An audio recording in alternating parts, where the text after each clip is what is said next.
Welcome to the Embodiment Podcast. This show is for you if you see the body as more than a brain taxi. It's for people interested in coming home to the body as a holistic aspect of who we are and how we live.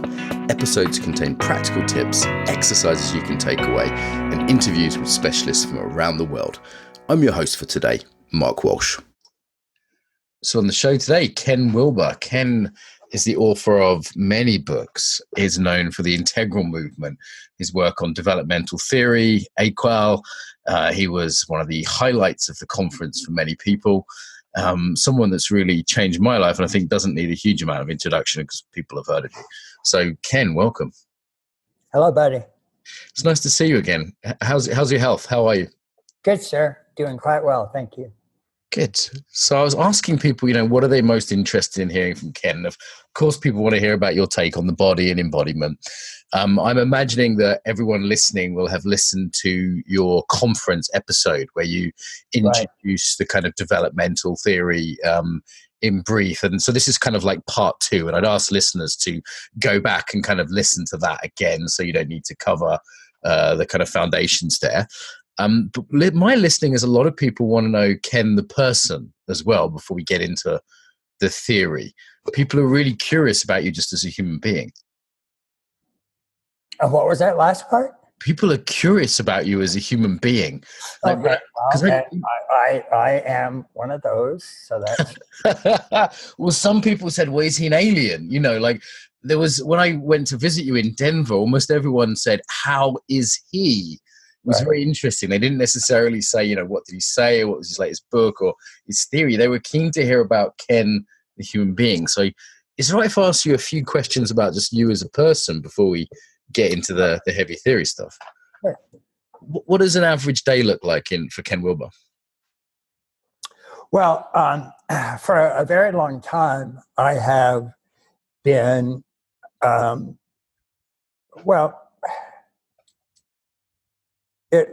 me actually give a little bit of history about what I do, how I came to do what I do. All through high school, I had really focused on basically a science education. And I had a terrific education. My dad happened to be in the Air Force, so we traveled around a lot. But the schools were always fantastic, and I got just a really top-notch education. And through high school, I was really sort of kind of an all-American golden boy kind of thing. I was very smart. I was valedictorian of my graduating class. I was actually student body president twice, so I was very much an overachiever, so to speak. I mean, I was even captain of the football team at one point. Ken Wilber, the jock. That's taking some imagining. I started running with the jocks because I was a straight A student, and so the bullies in school would try to beat me up because I was a curve wrecker. And so I started running with the jocks, and then ended up actually going out for sports myself. It was kind of funny, but I had a very happy upbringing. Basically, I was always told that I would go to Duke University in the South and be a doctor. And I always thought that that's what I wanted to do. And I had actually gotten into Duke medical program. And literally, the first day I was there, and I was sitting on the bed, and I took one shoe off. And you always hear about, wait until the next shoe dropped. It was literally by the time I got my second shoe off, I knew that I didn't want to be there. That it wasn't answering the questions that I was starting to have. And these are all the silly, cliche questions. Who am I? Why am I here? What's it all mean? What's the whole point? And I had been studying science my entire life, and it dawned on me that they didn't even ask those questions, really, let alone not answer them. And so I began this obsessive search, East and West, pre-modern, modern, postmodern, for ways that human beings have found in a sense, it's just self-improvement, discovering happiness, discovering meaning, what's it all about, what practices do I have to do to learn about the real meaning of life. And as I kept studying these things, and it really was just almost everything. I mean, it was the great religious, spiritual systems.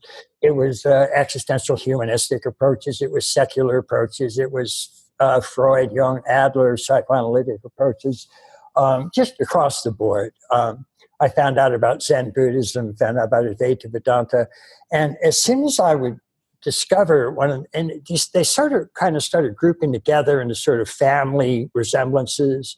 So there really were some fair amount of commonalities between people that worked on shadow issues and psychotherapeutic issues, and they sort of fit into one group or class or family. And then some actually were interested in this ultimate waking up experience, this enlightenment, this satori, awakening. And those sort of grouped together. So there were similarities between Zen Buddhism and Advaita Vedanta and Sufism and Christian contemplative approaches and so on.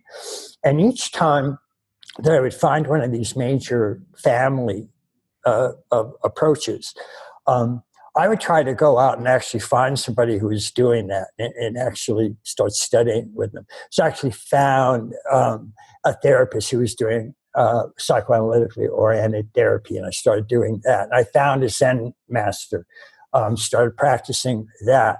I found humanistic existential approaches, started doing that. And what became apparent was that although it was really clear to me that each of these things that I was doing had a genuine amount of value. I mean, they were each adding something really important to the situation. And yet often they strongly disagree with each other. So even just a simple example, I mean, in psychoanalytically oriented psychotherapies, the reason a person is unhappy is because they have an inaccurate or false self-image. And what's important there is to strengthen their overall self-sense. It's called strengthening the ego. And the greater ego strength you get, then the happier you become. And then you take something like Zen Buddhism, and the whole point of happiness there is not to strengthen the ego, it's to get rid of the ego entirely. So how are you going to fit those together? That's not working very well. And all of them had these sort of fundamental kinds of disagreements. And so previously I'd just sort of been unhappy, and I was trying to get from unhappy to happy. And now I was unhappy and confused. And so it struck me that in order to get from unhappy to happy, I was first going to have to get from confused to unconfused. And so the question really became, and it was a big turn around for me.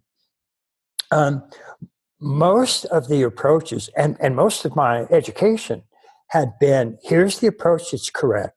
And if you do this, you get the truth. And all the others are just wrong. They might be well-intentioned and all that, but they're wrong. They're childish, or they're goofy, or they're just mistaken, or they don't have evidence or data, or whatever reason. And so it was always find the approach that's right and study that, and you get truth. And then the others those are all wrong. And that was a highly motivating force for me through most of my educational career. And as I started doing this, it started dawning on me that there was another kind of question, and that wasn't which one of these is right, and then all the others are wrong. It was, how can they all be right? How can they all actually fit together? How can they all be true but partial? Because the fact is, they're all arising. I mean, they're all existing. They're all fitting together. In reality, the universe is hanging together. But our theories don't. Our theories are just sort of pick one, and that's right, and then all the others are wrong. So this fundamental question about how can they all be right, or how can you make room for everything, became a very different kind of question for me. And one of the first things that I noticed is I had these sort of, as I was doing all these studies, East and West and North and South and pre-modern, modern and postmodern, all of that, I found that there were around 6 or 7 major sort of families of how people had done growth, the development or improvement or awakening or whatnot, therapeutic approaches. And at one point it dawned on me that consciousness itself wasn't just this singular, flat, given thing. And then all these different approaches is something you did with your single consciousness. Consciousness was much more like a spectrum. There's a whole series of levels of consciousness, different dimensions of consciousness, different bands or colors of consciousness, and they all did fit together. And so once I started looking at it that way, then I was trying to see, okay, how do these actually fit in relation to each other? And when that started to become obvious, and it was obvious because it was a very broad spectrum from human identity that was just the very narrowest identity you could get, which is a narrow, broken, small, fractured, egoic identity. And that was what psychoanalysis worked with. It was called a persona, and the persona was repressing shadow material, and you had to unite shadow and persona to get the whole accurate ego, self-image thing. But it was a small persona at one end, all the way through then identifying with the whole ego and taking the whole ego, the whole mind, and unifying it with the body to give it a whole, total organismic unity. And then the mystical traditions went even further and united the entire body with the entire rest of the universe to give you ultimate unity, consciousness, or divine oneness. And so there was this whole spectrum of consciousness, spectrum of identity that human beings could go through. And so I actually wrote that up, and it was my first book, and I was 23 years old when I wrote it. And the book was called The Spectrum of Consciousness, and it was just that. And so increasingly what I began doing was I would take that broader, more unifying framework, and when you realize that each of these levels of consciousness sees the world from a different perspective, sees it in a different way, has different notion about what's truth and what's goodness and what's beauty, and that they all have their own appropriate perspective and validity, and that has to be taken into account. But once you start looking at something like that, then almost every problem you look at changes, because most of the problems, people are coming from just a specific level of awareness, and they don't question that. They just assume that that's correct. And then they look at the world and try to find things that are wrong. And what they'll see is governed in large measure by this level of consciousness that they're at. That's the kind of problems they're going to see, and it governs the kind of solutions that they're going to recommend. It's not that those are wrong. Those are correct from that particular Ken, we're going to come back to certainly levels of development and look at the embody through this again.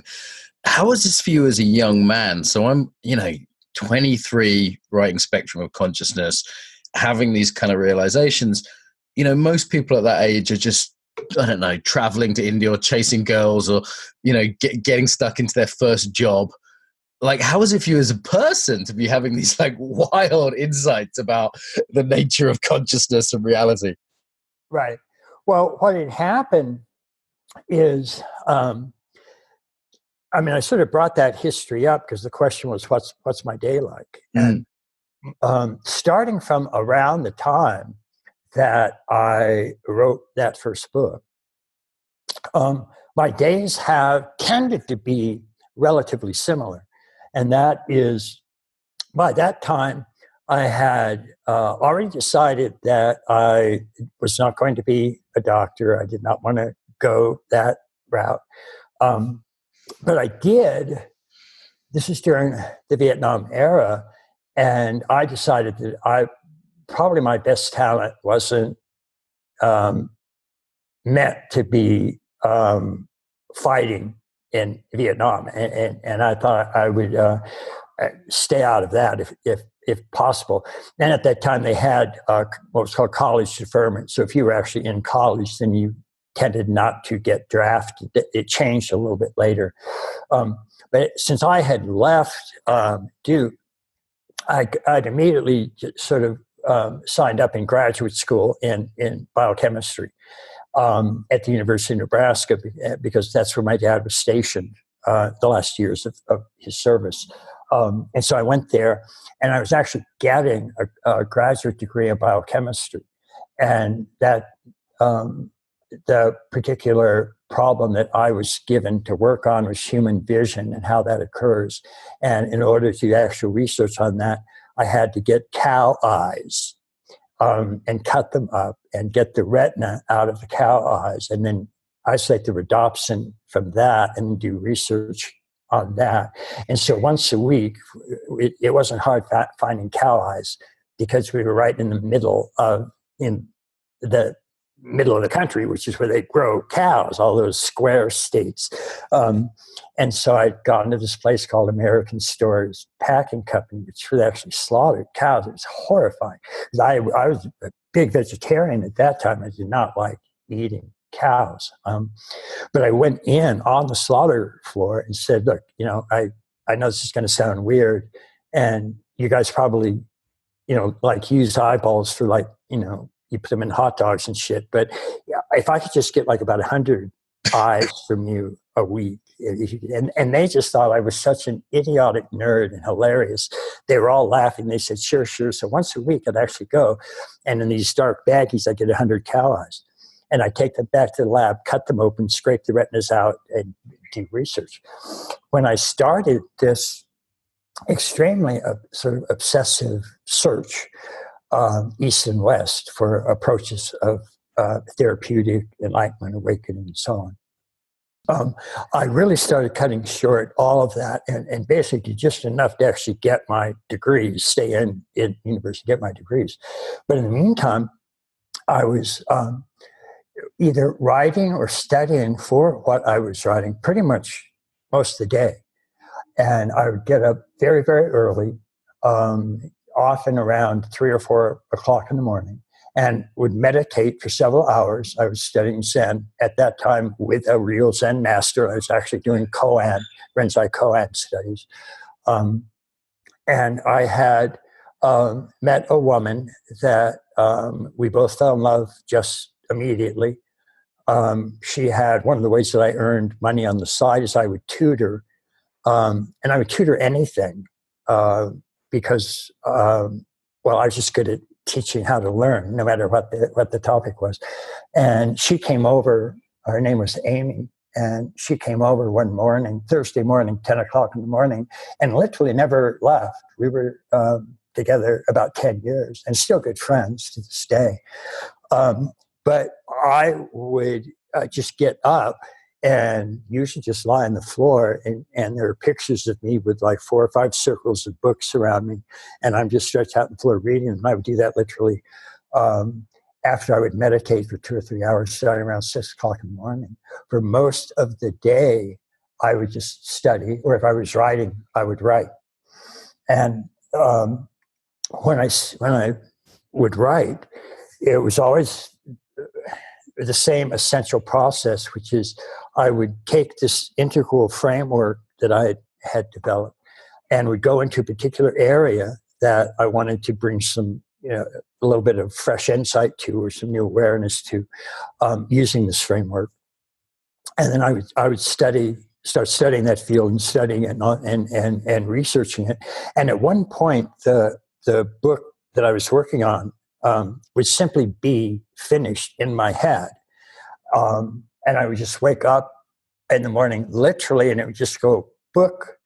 And that meant, oh, okay, so it's time to write this down. And so I would just sit and literally just sort of transcribe it. And so that it would never take me more than about a month or 2 to do books. That's been true for most of the 25 books or so that I've done. They've just come out fully formed. What was it in you that was so obsessive about these questions? Because many of us, when we're at a certain age, have these, why am I here? What's it all about?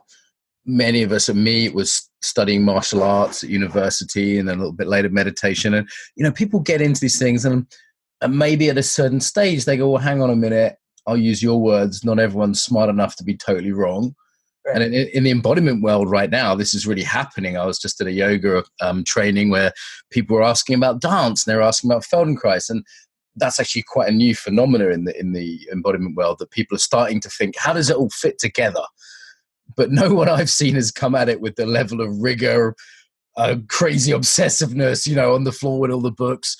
What was it in you that made that such a driving force as opposed to just a curiosity? Yeah, well, it's you have to be really, really careful with developmental studies because, and I'm saying this as a preface to what I'm going to say about what my motivation might have been. Mm-hmm. But the important thing about developmental studies, particularly, we have several dozen models of developmental psychology, and they all of them have, most of the good ones have a great deal of evidence and research. Many of them, well, some of the developmental models have been tested in over 40 different cultures worldwide, including Amazon rainforest tribes, Australian Aborigines, Harvard professors, and no major exceptions have been found to some of these stages that they're outlining. It's very, very, very important discovery. And it was only a discovery that human beings made really about 100 years ago. So the actual stages of growing up and development that all human beings go through in all of their multiple intelligences. So we have upwards of maybe a dozen multiple intelligences. We have cognitive intelligence, emotional intelligence, moral intelligence. There's needs development, ego development, and so on. And all of those, they're often called lines of development, but all those lines of development go through the same essential levels of development. Yeah, just for listeners, just Ken, if I may, listeners, there's a one with Ben Saganti and Roger Walsh where they really describe some of these levels in some detail, and a more slightly anarchic one with me and Keith Martin Smith talking about them in relation to martial arts. So just for the listeners, there's a couple of episodes if you want to kind of really go through the levels Ken's talking about. Sorry to interrupt you, Ken. It's a very important discovery, and we call that whole process growing up. And it's the downside to those kinds of studies is that obviously the higher the stage of development, in general, the fewer people reach it. Just like there are, fewer people at postgraduate school than there are at college, and fewer people at college than at high school, and so on. And so you have to be careful, because often, as soon as people see some of these developmental stages, they just automatically assume that they must be at the very top, and that's it. And you can really activate a lot of narcissism and a lot of arrogance and judgmentalism, and it's just the worst way to use developmental studies is that kind of thing. But that said, and I also qualify with saying I have plenty of things that that I need to work on. I don't consider myself a Superman or anything like that. But for whatever reason, cognitively, from really quite abnormally early, I was at some of these very high systemic integrating stages of development. And if you look at, let's see, something like Michael Common's work, he's simply one of many professors at Harvard that has done a lot of work on a particular developmental model. And he has about 15 major stages in his model. I think it's one of the very good models out there. And his highest 4 stages, there's about 12 going up to that. And then they're all sort of smaller little being images, aware of this thing or that thing, and then bring images together into concepts. Like the concept dog doesn't refer to just one dog, it refers to all dogs, and then those words can be brought together into larger networks, and then those can be brought together into actual disciplines, and these start to get unified, and you just get these enormously more complex and unified capacities of cognition. And so you get up to a stage that he calls systemic, and that's driven by rationality, and it's some of the stages that can actually look at things invented sort of modern sciences, where you weren't just looking at something where a human being has rights because they were Christian or because they were Jew or because they were a French person or German. It was just universal human rights. So it wasn't Hindu chemistry and Christian chemistry. There was just chemistry, universal systemic chemistry, and that could be studied. And so and that's an actual stage of cognitive human development. And after you create these universal systems, his next stage is what he calls metasystemic, because you can actually reflect on these big systems that you've created. And when you do that, you differentiate them into a whole multiplicity of different views. And this often, where that systemic stage often drove what we call modernity, this metasystemic stage, this differentiation stage, often drives what we call postmodernity. And it's a stage of development called green, and it's indeed behind a lot of the postmodern far left orientations of diversity and inclusivity and so on. But that metasystemic will differentiate all of these systems, so you get a whole multiplicity of multicultural truths and values and all that, but it has no idea how to bring those together. So it can differentiate them, but it doesn't integrate them well. And so it just leaves a kind of retribalization that's going on. But then the next stage for is what he calls paradigmatic. It's not the best use of the word paradigm, but what he means by that is simply that it's a large, systematic, organized body of research that can take a lot of those multiple systems that were created at the previous stage and bring those together into integrative large paradigms that actually create a unity in all of this various diversity. And then his highest stage, his next highest in the highest of all 15 of his, he calls cross-paradigmatic, because there you take all of the different paradigms that you see out there and you try to figure out ways to bring them all together and integrate them. And that's just one example of that type of developmental sequence of increasing unity and then integration, differentiation, integration into larger, more holistic, more unified statements. In Claire Gray's work and spiral dynamics, these are essentially what they would call orange, green, and the shift to second tier. They call it yellow, and turquoise, we call it teal and turquoise. But it's interesting that even if you look at a book like Spiral Dynamics, and they're giving examples of turquoise, which is in the Claire Gray's model, that's their highest stage. And they specifically name the spectrum of consciousness as an example. And they don't give many examples. A recent book out on Michael Common's work, the author was giving examples from all 15 of common stages, and the only living theorist they used as an example of that stage 15 was Ken Wilber and integral theory. Now, the only reason I mention those two is not braggadocio or anything like that. It's just literally from around my mid-teens, which is just way, way earlier than these kinds of things are supposed to develop. I was driven by this kind of cross-paradigmatic cognition. That's all I wanted to know. And so it wasn't just systemic, and it wasn't just multicultural. It wasn't just paradigmatic. It was cross-paradigmatic. And in some cases, there are even some higher stages that get on. Is it lonely? Is it lonely? Major driving force in my life from my teens on. And okay, two related questions. One, is that lonely? And two, what's it like to be in love with someone like that? Well, that's one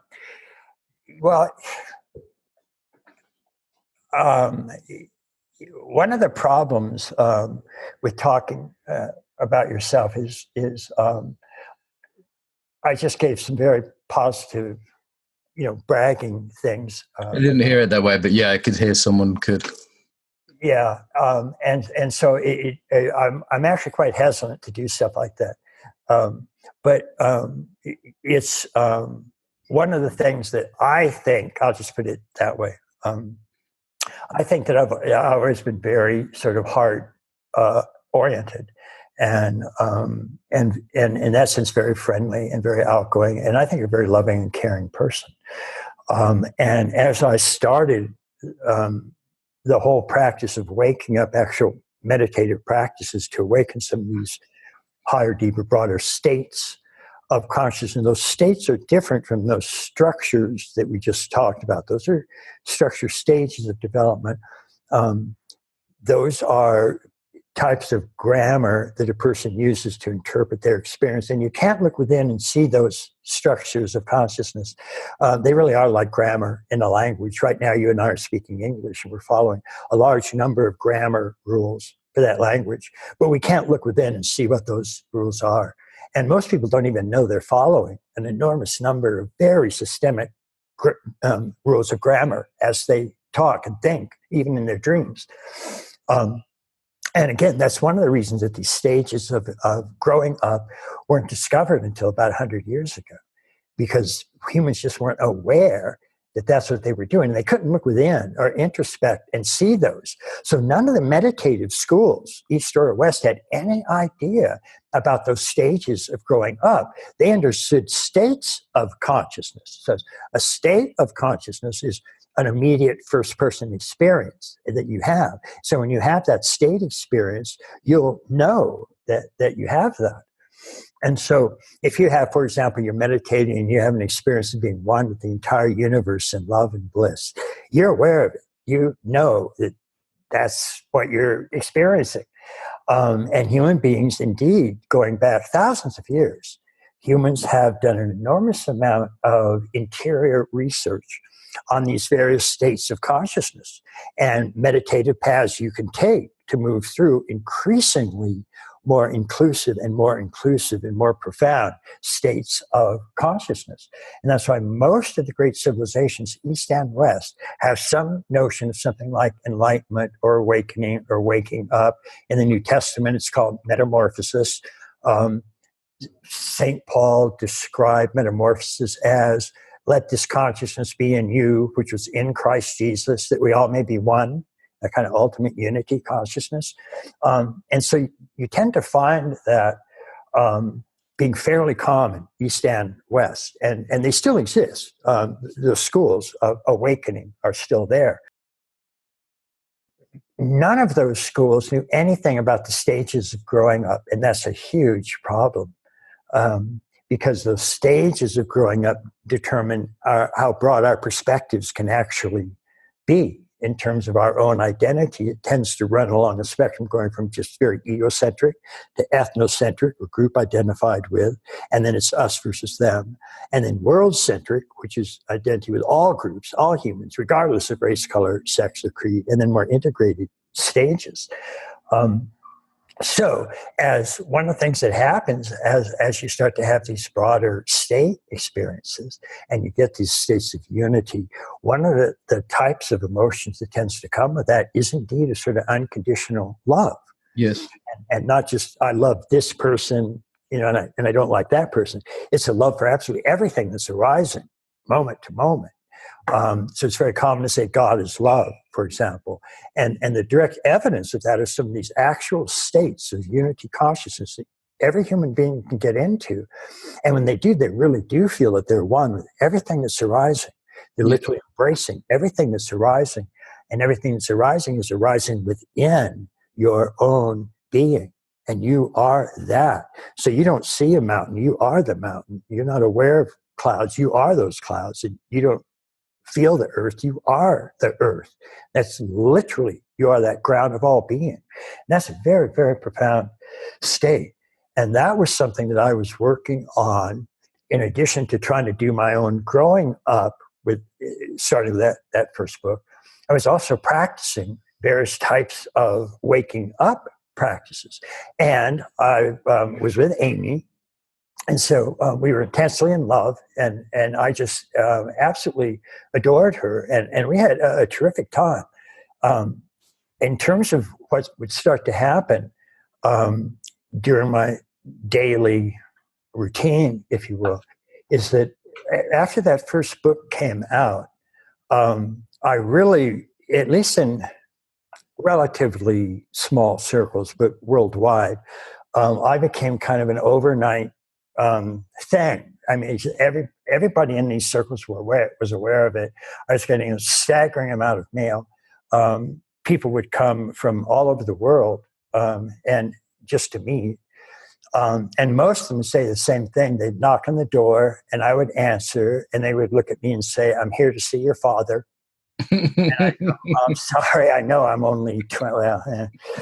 I wrote that book. That's why the premature balding then is to look older. And I mean, my experience when I met you, if I may say so, was people said, "Well, what was he like?" I mean, I said, "Well, obviously he's clever, and but loving." That was the real impression I walked away with, and that wasn't necessarily coming across from all the clever books, as it were. And I've found people have been very curious about that when I've said that. And that's been my response when people have said, how was it with Colin and Ken? I said, loving. And I think that's understated. I think this is maybe why people are so drawn to Grace and Grit. Yeah. Tell me if you don't want to talk about this, but this is, as I understand it, this maybe the second big love of your life. And the love and loss of Ken Wilber is what I find myself. Well, in addition to, let's say, the writing that I started doing and the waking up practices that I were doing, those are two extremely central things in my life. But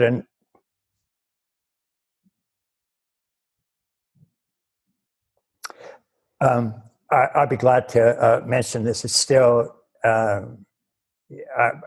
I've rarely been able to talk about it publicly without crying or getting low. So you just have to bear with me, and we can move through this fairly quickly. But meeting a woman named Treya Killam was one of the really top three most profound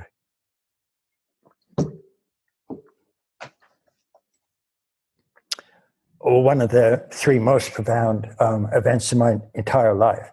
And she was just an absolutely extraordinary person in every way. And I just absolutely adored her top to bottom. And it was just her being itself and what she taught me about a genuine, authentic transparency and openness of your own being to another person. She kept dozens of notebooks, and she would make entry in those notebooks almost every day of her life. And when she died, I'll say we met, got married in just really a few months. And then 10 days after we were married, we discovered that she had breast cancer. And it was an extremely aggressive type of breast cancer. The 5-year survival rate for her type of cancer was 0.0% at 5 years. So it was very vicious and unrelenting. And it was the changes that both of us went through in that life and death confrontation that were really just extraordinary. And she asked me to write about them when she died, and I did. And the book is called Grace and Grit. And it's probably, my books sort of fall into kind of two categories. One is the integral sort of theoretical stuff, and then there's Grace and Grit. And there's a large number of people following both of those things, and they're sometimes quite different. But Grace and Grit is, I think, it's a really extraordinary story, and it is because those notebooks that she had, as I was retelling what had happened with us and the changes that we went through, because I really did feel, particularly at the end as she died, that both of us had several satori's or waking up experiences or so on. But the moment of her death, and we were following a type of Tibetan Book of the Dead meditative practice. And at that moment, both of us had just an absolutely extraordinary and irreversible realization. And so when I went back to write about those 5 years, which I told her I would, I was so happy. Well, I planned on burning her notebooks, frankly, because I just thought it wasn't that they were secretive or anything. She would always just sort of spend time doing them, and I just sort of felt that they were hers. I wasn't going to invade that particular area. But the night before she died, she just looked at them and she said, "You'll need those." And I knew what she meant. I'd need them for the book that I was supposed to write about this. And what was great about those notebooks is that literally every single thing that happened to us, she had some entry on it. including, well, I got this test back and it showed metastatic cancer. And there are now 40 spots in my lungs. Every single thing that happened to her, there was some sort of entry. And as I went through reading all of those, one of the things that was so striking about them is that there were no secrets. I mean, she told me everything that was in her notebooks at one point or another. And I was just blown away by that. It didn't surprise me because that was the level of transparency that she had. But most people, if they're, making their own little notebooks, they're going to say a couple things in there they're not going to tell you about. That's sort of the whole point. They're doing that. And she didn't have that. She had this absolute transparency all the way down. And that's what we ended up sharing. That's what made it such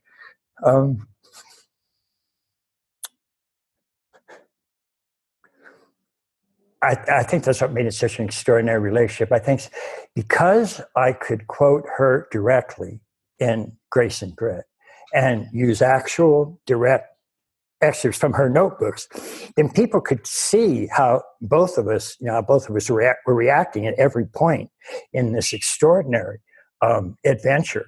And all of the things that we did and the things that literally from the day we were together, it was a fight for her life with this extremely vicious illness. And that's where your whole philosophy of life, so to speak, and to put it in corny terms, but you have to put up or just shut up. I mean, you can't just have an academic view about something like this. You're facing this day in and day out, and it's brutal. And it's somebody that you absolutely, love enormously. And so that was an incredible experience for me. It was a deep, deep process of awakening. It was an enormous loss and absolutely horrifying grief. At the same time, it was an ongoing, unconditional loving awareness that was just unbelievable. And it profoundly, profoundly changed me. And I would like to think that one of the reasons that that we could go through that is that both of us had this sort of much more integral framework that we could approach this situation from. And so it became more an application of our beliefs. And so it was a real test. And a genuine refining and deepening of that awareness. And that was extraordinary. And they are just, there have been, ever since the book was published, which was in the early 90s, there have been major Hollywood producers trying to make the book into a film. And it started with a producer named Alexandra Rose. She had done a lot of movies, including one of Treya's favorites, which is called Nothing in Common, Tom Hanks and Jackie Gleason. She's done a lot of really great movies. And she found out about the book and came out, and she spent about 5 years trying to get a film out of it. But they couldn't get a script that seemed to reflect the multiple voices in the book itself.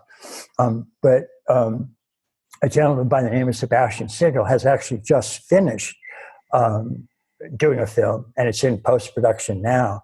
And some terrific actors and actresses in it. They're all A-list, and they apparently did a really great job. So apparently we'll be seeing this film come out fairly soon. So we'll see how that goes. Ken, thank you so much for sharing that side of you. I really, really appreciate it. And, love and loss has opened me up to work as well. So, the women in our lives and the love and the loss, for me, that's really the heart of it. Yeah. Yeah. Thank you so much.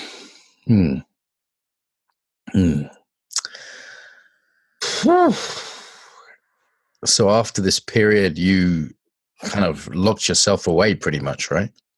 Yeah. The hard thing for me was when I had met her, I'd basically been following the standard routine. I'd get up quite early, meditate for several hours, and then go into writing, studying mode. And that was my basic day. And then we're getting visited by a lot of people, so there was a lot of social interaction. I knew a lot of people in at that time. There were what was called 4 main forces of Western psychology: behaviorism, Freudian-related psychoanalysis, humanistic existential, called third force, and then fourth force, which is called transpersonal psychology, and looked at the psychology of spiritual peak experiences and stuff like that. And I was particularly well known in third and fourth forces, humanistic and transpersonal. And so a lot of people would come and visit, like I say, from around the world. And I'd usually have at least 3 or 4 visitors a week, which is still fairly standard. And for about a year after that first book came out, I spent a lot of time going to speaking events where I was asked to do some sort of talk or presentation. I went to a fair number of conferences. There were already some groups that were starting up that were actually applying integral approaches from my work. And I did that for a little over a year, and then decided that it was getting really hard, because every time you do a conference, then you have an enormous amount of feedback from it and stuff you'd have to do. And it's really enormously time consuming. And I found that I really wasn't able to write as much as I wanted to write at that point. And so I decided I was just going to stop doing conferences or public presentations at all. And because so many of my friends were actually running these conferences, each of them would say, well, do me a favor and come to this conference. So I thought, well, I can't get into just choosing, one and not saying no to others. So I just said no to everything, literally across the board. And from the time I was in my late 20s, for about the next 35 years, I did no public presentations at all. I gave 4 interviews in over 30 years. And that was just it. I still knew everybody. I was talking with them, and particularly when we got internet up and running, I was in constant contact with all of these folks. I just wasn't publicly out and doing anything. And that led to an enormous number of rumors and urban legends and urban myths and stuff about me, and they were all hysterical. I've had absolutely. What's the best one? Tell us the weirdest one you heard. Oh, well, I had, I was a sexual degenerate and was under house arrest for these things. I was afraid of flying. I was too arrogant and didn't think that I needed to interact with anybody. I just I understood it all. I didn't need to talk to anybody else about any of these things. I had a crippling childhood illness that stopped me from traveling. I hated all women. I don't know why that would stop me from traveling. And it was just sort of on and on and on. The most common was, in terms of just criticism of me as a person, was that I had no heart. And that was extremely common because the books are pretty heady. And so everybody assumed that therefore I had no feelings. I wasn't in touch with my feelings. And that was, there were even professional journals, literally, that had articles on Ken Wilber lacks feeling. Seriously.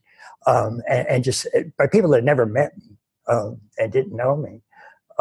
Because the people that knew me didn't think that at all.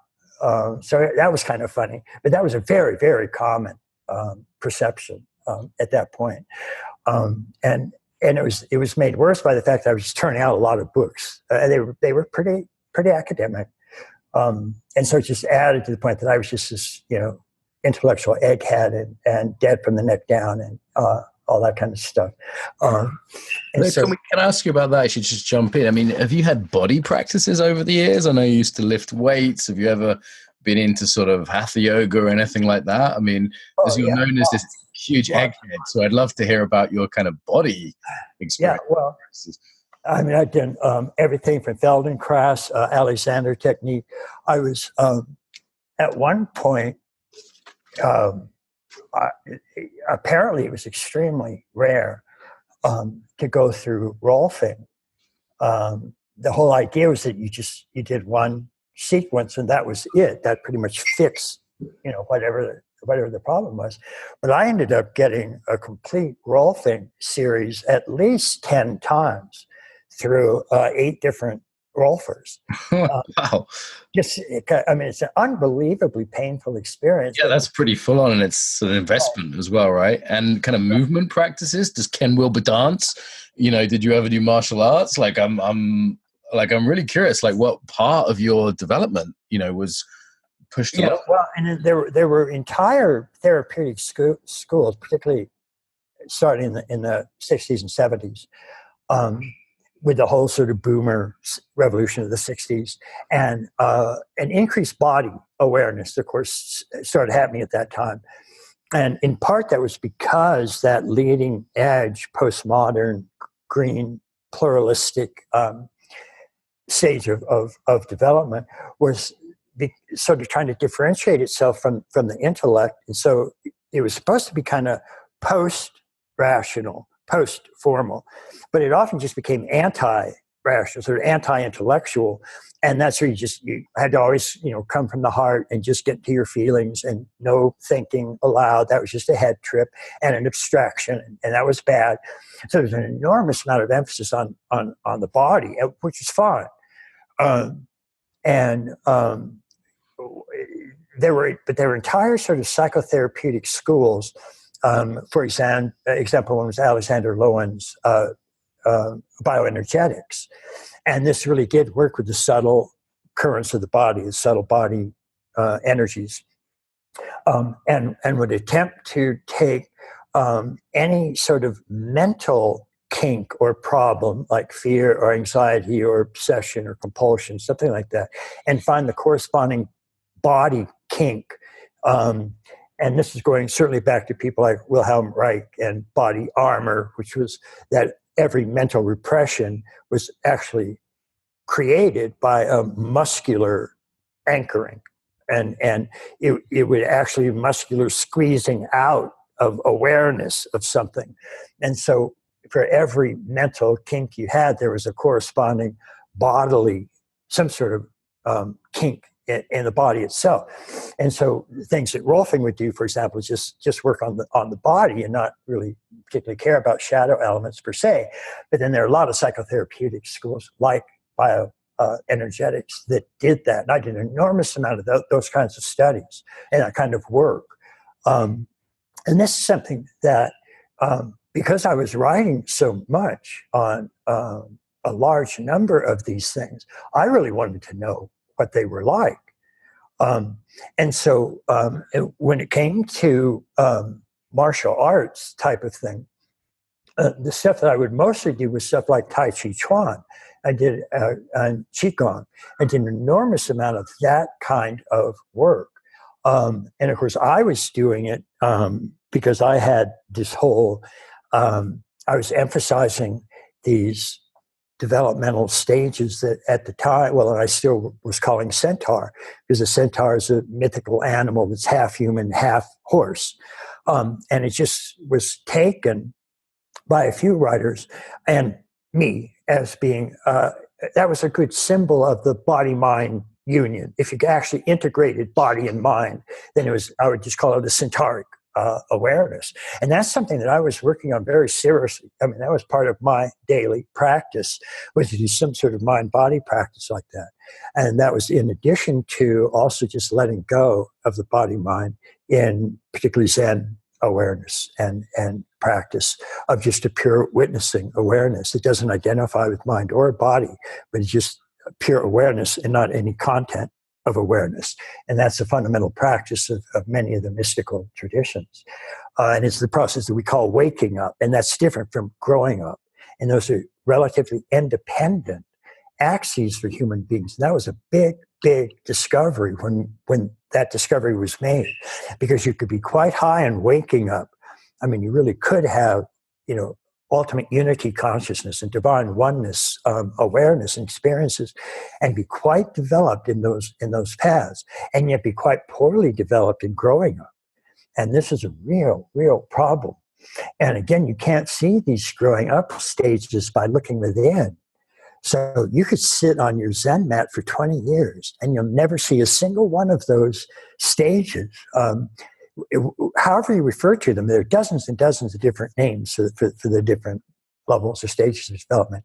Gene Gebser's, as just one example, is from archaic stage to magic stage to mythic stage to rational stage to pluralistic stage to integral or integrated stages.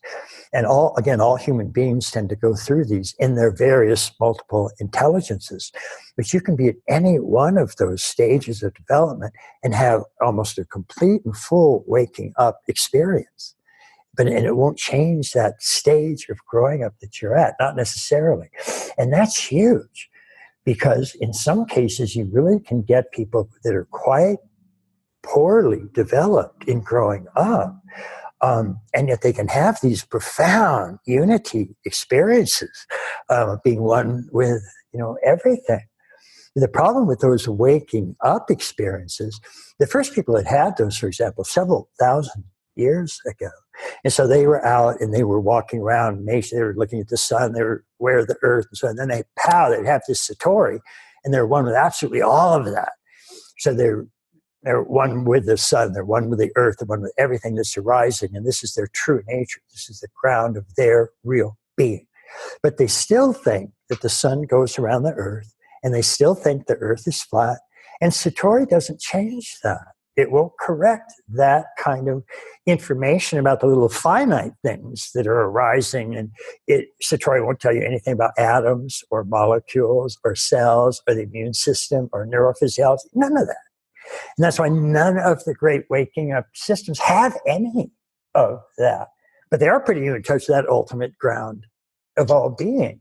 That's important. I mean, that fundamentally changes everything in a certain sense. But it doesn't address all the things that you as a human being should be addressing. And that means you can have shadow elements, and satori won't necessarily address that. So you have to do cleaning up. And you do go through these developmental stages in your multiple intelligences. So you do have to have growing up. And then you can look at this through first, second, third person. You need to include those dimensions. You have to have a showing up. So these were all these various areas of, in the very broadest sense, of kind of self-development or self-improvement. But just growth and development of human potential and our own greatest being and consciousness and awareness, and then how you take that into the world and start to make a difference in terms of actual problems and issues that are occurring in the world. And that's essentially what that integral approach was about. And that's been something that I've just been absolutely enthralled with since my late teens. And it's had an enormous impact on me. I mean, I consider myself unbelievably fortunate to simply even have an awareness of some of these things, because most of these aren't obvious at all. And most human beings, including most college professors today, don't know about most of these areas or dimensions of being an awareness that humans have and what you can do about those. So it's an enormously significant development that we've come to when we've got these broader frameworks that can do these kinds of genuinely integrating functions. I mean, it's really quite extraordinary. Yeah, and it's interesting to see what are the body parts within that. I mean, I do see almost like a kind of civil war in different parts of embodiment right now as the different levels of development argue at cross purposes about, say, how to determine truth. I was in a yoga workshop and someone was saying, well, this is true because Iyengar said, and someone said, well, that's not rational. And someone said, well, that's not how I feel about it. And I was like, okay, there's the three major levels of development in the Western world at war, in all of, in that yoga class. It was because we have these old traditions and then these modern and now postmodern trends. And maybe we should talk about the postmodern trends, because these are the ones that I really see coming to the fore now in embodiment. A real concern with diversity, for example, the positive side of the green, as it's sometimes called, the postmodern kind of stage of development, the sensitivity. The body really opens up at these levels. So it's like, embodiment in the modern format is coming out of this stage of development, often in quite a healthy way, actually. Around the conference, it was, very healthy in many ways. And then we also see this kind of less than pleasant side of it really coming to the fore in a way that when I first started reading your work about 12 years ago, you predicted this in books like Boomeritis. Yeah. But I don't think you predicted it to the degree of nastiness and craziness that it's become. So, I'd love to hear you speak a little bit more about the kind of current state of human evolution. Right. Yeah, when Boomeritis came out, one of the relatively common criticisms of it, in a lot of ways, it got a lot of very positive reception, but a common criticism was that it was exaggerated, it was overblown. And today, as people look back, they say you understated the problem. It's actually it's worse than you thought. And I go, yeah, I know, it's gotten insane. But a whole lot of it is there in Boomeritis. And the reasons that I was tracking this myself, fairly clearly, and I was writing about these stages of development and looking at how they manifest and how an understanding of these stages of development really helped increase our clarity and our understanding about what was happening, and not in a judgmental way, but just in being able to understand it and see what the causes of the thing were. And then if you wanted to try and make certain recommendations for solutions or something like that, then that was fine.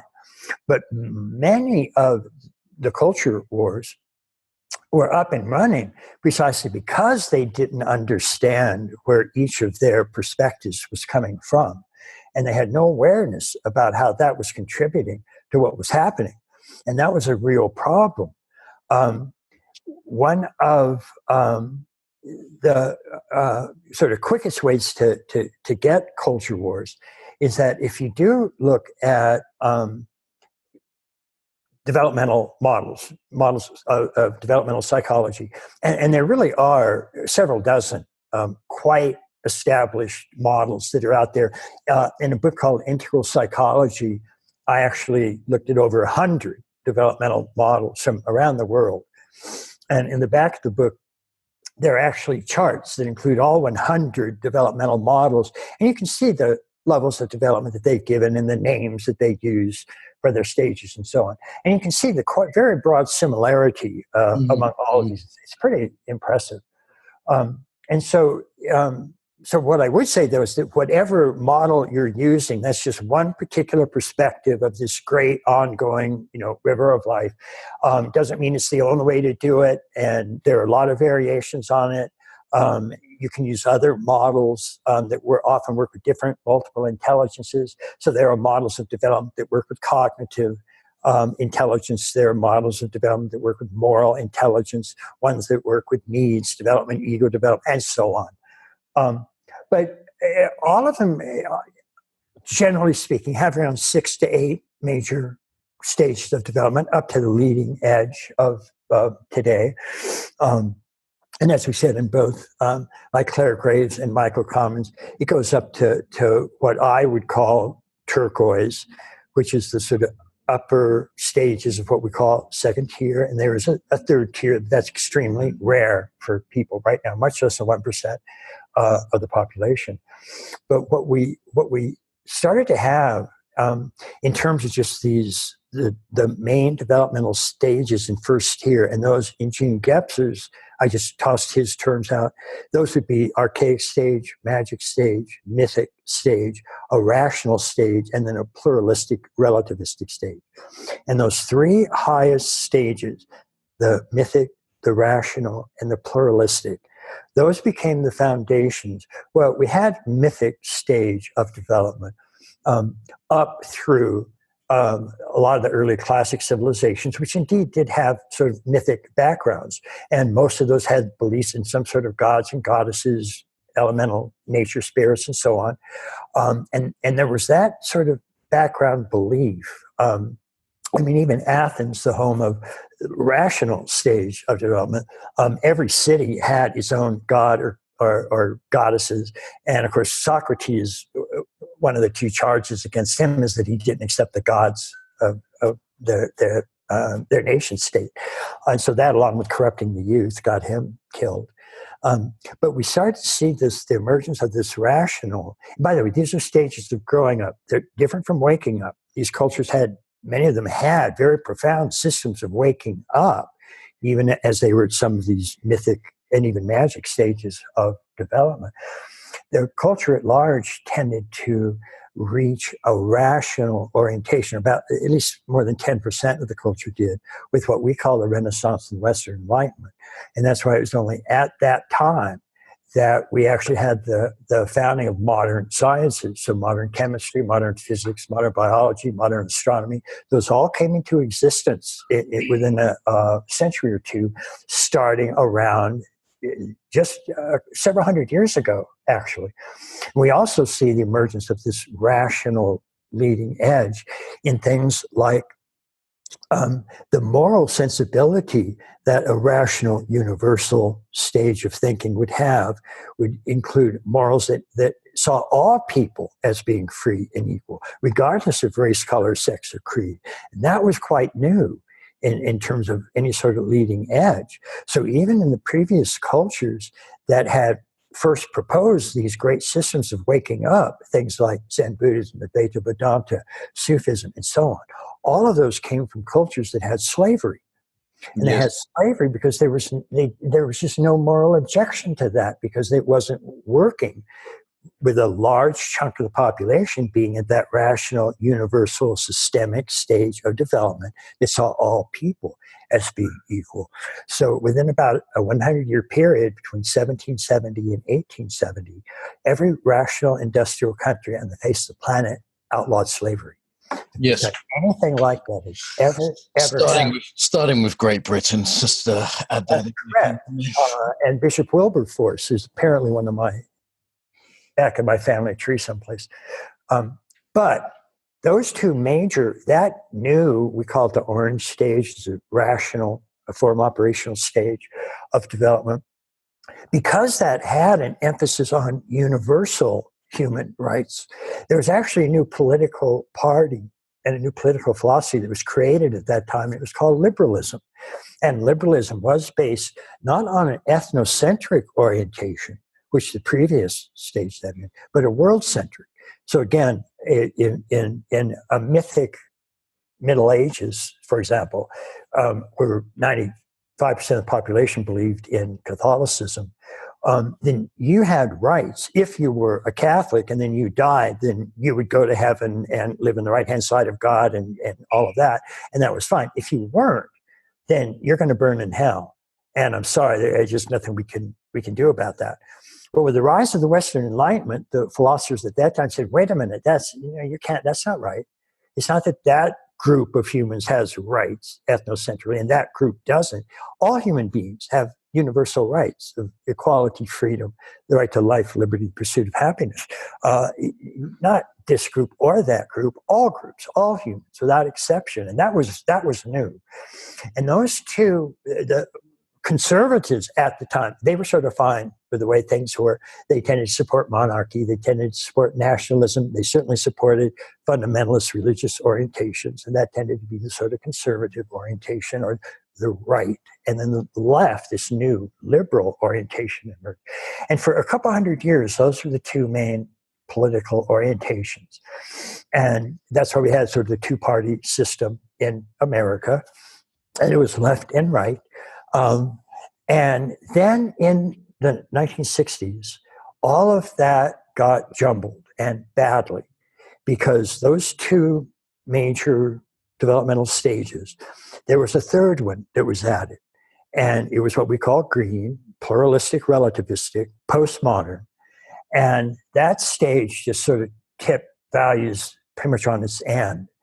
And what you started to have there was where the previous orange liberal stage believed in universal equality, and specifically meaning universal equal opportunity. So the idea was like if you have an Olympics race, 100-meter dash, that everybody who's qualified to run in that race gets to run in that race. Nobody's excluded because of race, sex, color, ethnicity, creed, nationality. No. So, but once everybody who's qualified to run gets to run, and then you shoot the firing gun, and then whoever crosses the finishing line first gets a gold, second gets silver, third gets bronze. So that's how that works out. Well, the emergence of green, there was an increasing emphasis upon equality, in particular because although the orange, rational, universal stage of development had this sort of systemic view, where again it sort of tend to treat everybody as being having equal opportunity, regardless of race, color, sex, or creed. But they weren't relativistic because it was still felt that things like science was a better way to get at truth than just your subjective opinion or a religious myth that was handed down. Like you had to believe everything that was in the Bible was literally true. So orange, rational, scientific liberalism didn't agree with that. It felt that you could best find truth through science. So it wasn't, strictly speaking, just relativistic. The previous stage, Claire Graves called the previous, that mythic, literal, ethnocentric stage, he called that stage absolutistic. Mm-hmm. Because you have a belief there, you think it's absolutely true, you can't be wrong, there are no exceptions to it, you can't question it, it's absolutely the way it is. That's an absolutistic truth. And then orange, rationally, he called multiplistic, because you start to take different perspectives, including a third-person perspective, which gives you modern science, third-person objective, hypothetical, deductive reasoning, and so on. But this reason stage, this postmodern green stage, he called that relativistic, because everything is relative at that stage. And so it looks at that systemic unified knowledge that Orange came up with, and it said, wait a minute, that's just true for, modern Western Europe. White, European, male, cisgendered, able-bodied, property males. That's all that really works for. We have a much more relativistic sense where there are important truths in all cultures everywhere. And so this tended to differentiate those systemic, universal scientific truths and come up with these multicultural ideas, which in itself is fine, absolutely fine. That's one of the reasons it's a higher stage of development. The problem was, as we said, they could differentiate but not integrate. So they made all these multiple different kinds of truths and values, and everybody's right, and it's all fun. There's an absolute egalitarianism between all of them, but it had no idea how to actually put them together. And so it wasn't a unity in diversity, it was just diversity. And that became problematic very quickly because they realized that at previous stages of history, some groups had more power than other groups, and the groups with power tended to oppress the groups that didn't have power. And that was, of course, one of the first things that the original orange, rational, liberal stance sought to redress, because it felt that everybody has the same freedom, and that everybody should have an absolutely equal shot at equal opportunity. But what Green felt is it looked at equal opportunity, and it wasn't happy with that because it was relativistic. One thing it was sure of is that all groups should be exactly the same. And if there's any difference between any group at all, if there are more men, for example, in STEM fields than there are women, then that's because women are being oppressed. And so we're not looking for just equal opportunity. We gave everybody equal opportunity in the 1960s with the Civil Rights Act and the Voting Act and all of that. But there were still, by 1970, just to continue the male-female thing, about 69% of, or 61% of college degrees were going to men, and only about 39% were going to women, even though there was equal opportunity. So what Green saw when it saw that is they felt there was something still wrong. And they didn't want just equal opportunity, they wanted equal outcome. So this meant not only should everybody who's allowed to run the race, is qualified to run the race, get in the race and start at the same time, they want everybody to finish the race at the same time. And that's called equal outcome. And if everybody isn't finishing the race at exactly the same time, somebody's getting oppressed. Now, there are obviously some problems with that. On the one hand, there can be oppression. And one of the things that we do, if we find that there's a difference in equal outcome, is that we look for oppression, even if there's equal opportunity. It could be that the culture is still addressing certain groups as if they maybe shouldn't be educated or don't deserve an education, or it's not really, it's not what your group is really all about. So there can be all of these unfair, oppressive currents in culture. And that's one of the things that we want to look for.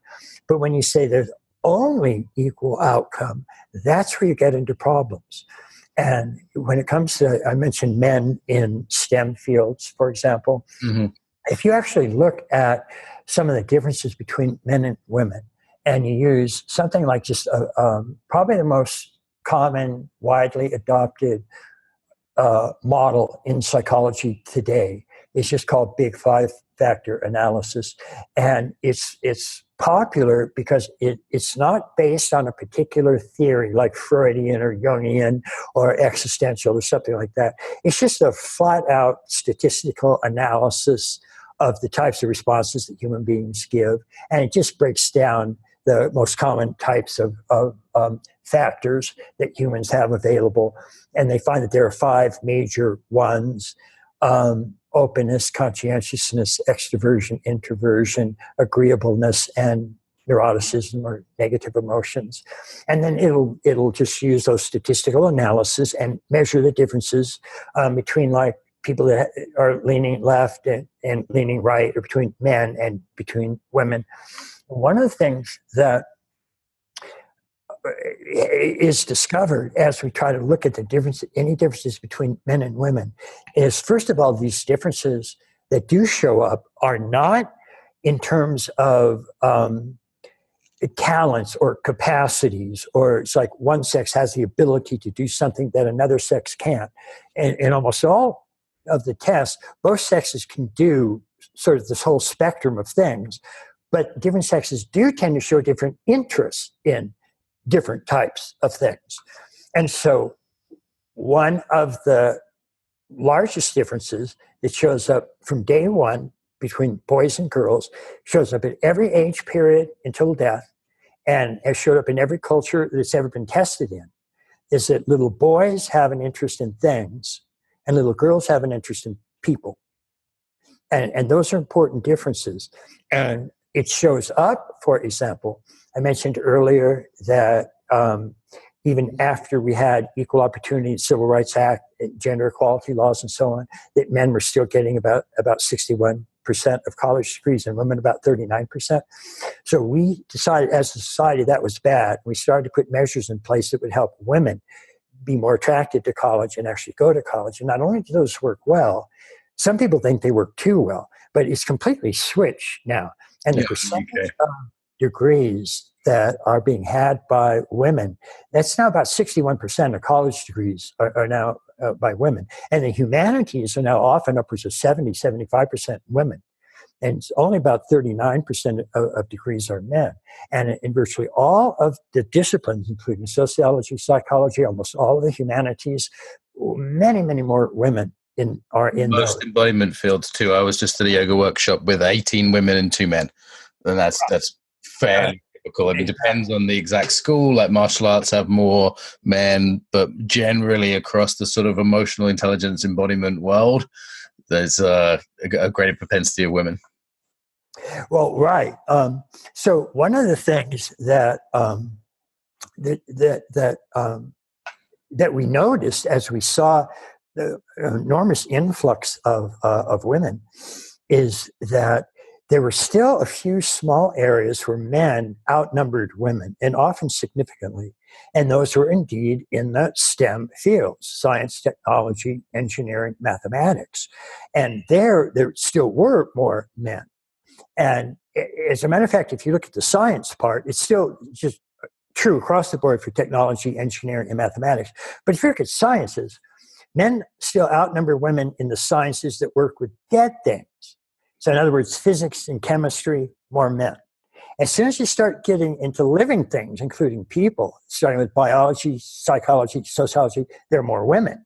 That means even today, as men are holding out in those technology, engineering, mathematics, if you rank countries around the world based on their gender egalitarianism, in other words, the least sexist countries at the top and the most sexist countries at the bottom. The top 5 are all Norwegian. And if you then measure the difference between men and women in Norwegian, those differences have gotten greater between men and women, not less.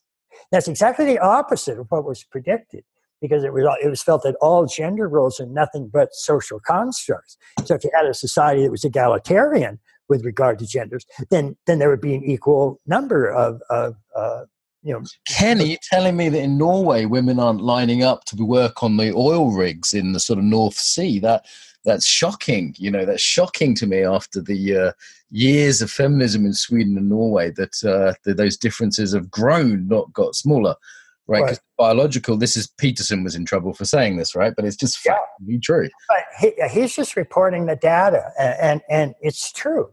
And so part of the problem that we're having now, and this is what's confused people most in the culture wars, and that is we do have, because for a long time there were just these 2 major, we call them amber, ethnocentric, traditional values, and then modern, orange, rational, scientific, sort of amber and orange, and those 2 values were the sort of leading edge at culture. So we had 2-party system and all of that. Well, then when we got this 3rd major value coming in and sitting on top of those other 2, now we had 3 major value systems, and where 2's company, 3's a crowd. And these 3 value systems, which were traditional values, modern values, and postmodern values, amber, orange, and green, those 3 got at each other's throats. And what really confused people is that because the left was indeed the progressive party, it was the party that believed, for example, in evolution, and that happened because when it came into existence with the modern Western Enlightenment, those kinds of ideas came with it. It was a rational, scientific orientation, essentially. And so when something like an evolutionary theory was introduced, then that political liberals were all for it. It was fine. And as a matter of fact, their whole sort of progressive orientation was you have to keep evolving. So we want to be progressive. We don't want to be merely traditional or conservative. We're going to get with the picture. So in the 60s, as this green relativistic multicultural stance came into existence, a lot of original liberal left individuals, I don't know how much, but I'm going to say about 50%, but a lot of about 50% of them went up and became green postmodern leftists. And again, the green postmodern leftists didn't share the same value system as the orange original liberal left did. So you had these 2 sort of traditional left, which were classic liberals. And then you had this new postmodern that they really didn't like liberal values. They didn't like free speech, for example, because they wanted to suspend free speech if you said anything that hurt any minority's feeling anywhere. And so free speech, that's gone. We don't like that. Yeah, there's a domineering motherly quality to it, isn't there, of kind of creating rules and banning things. And, I remember when there was a newspaper that was banned from my student union. And I remember thinking, but it's a newspaper. I mean, yeah, it's biased. Yeah, it's not great. I didn't like the newspaper, but there was the group of people at the university campus who banned that newspaper from being sold in a independent shop, and the guy running the shop's like, what the fuck, why can't I sell this newspaper? And it's because someone's feelings might get hurt. That was the reason.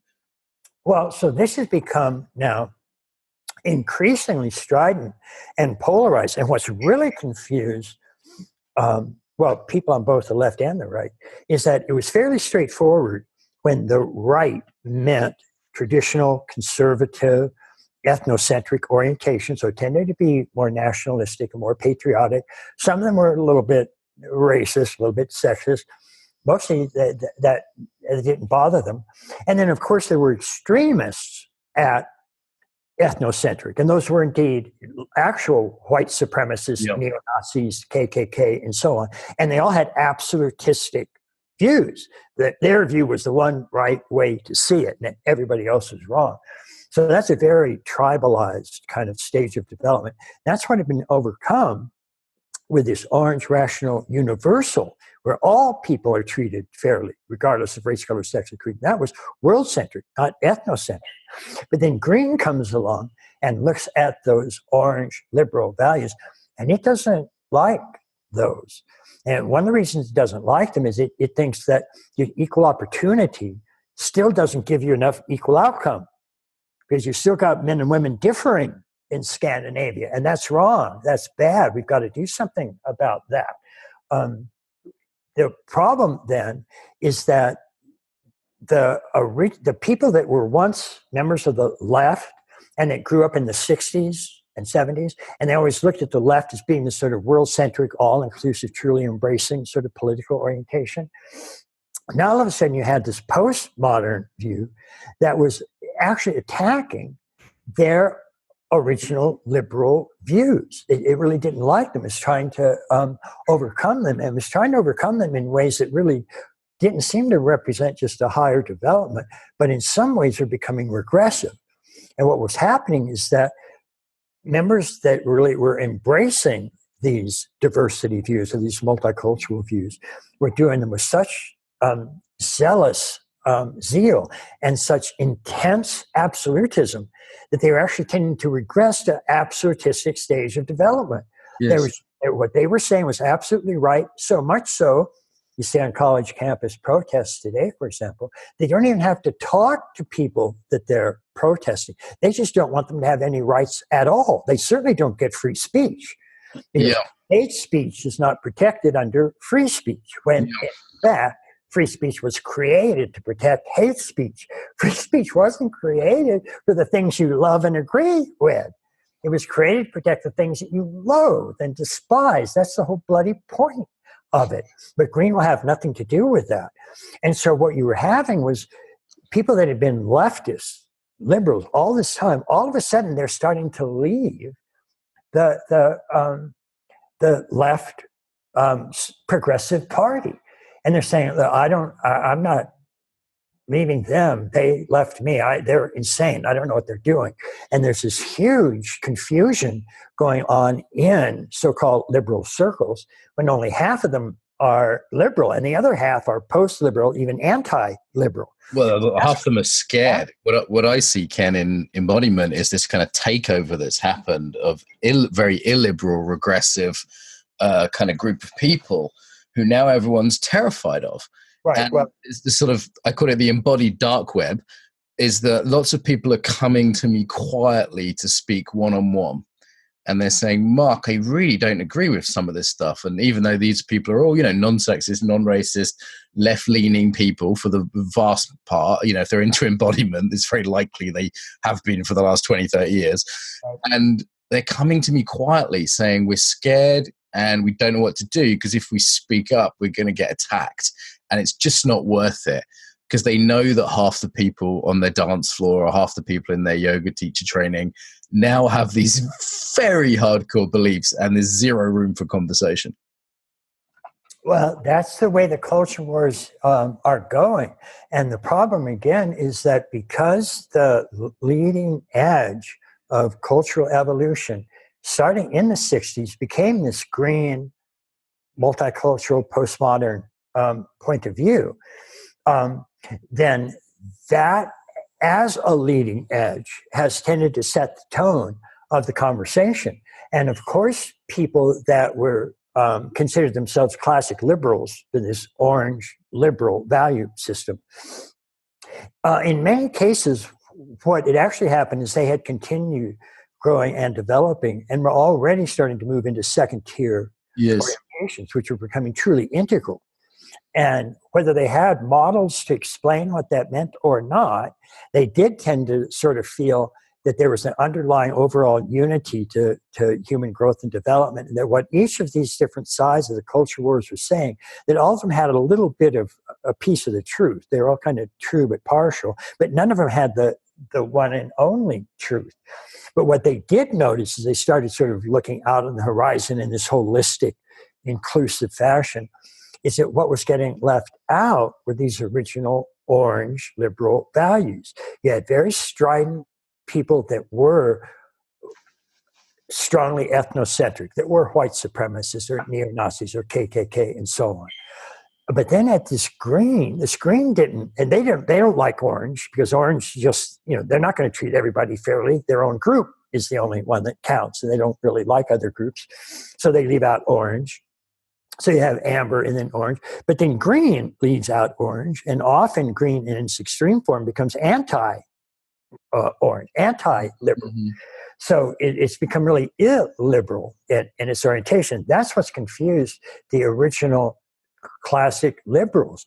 What's so interesting is if you do look at something like the intellectual dark web, these are, in my opinion, largely people that have moved into second-tier integral stages. And what they notice is this absence of orange liberal values. And that's what concerns them most.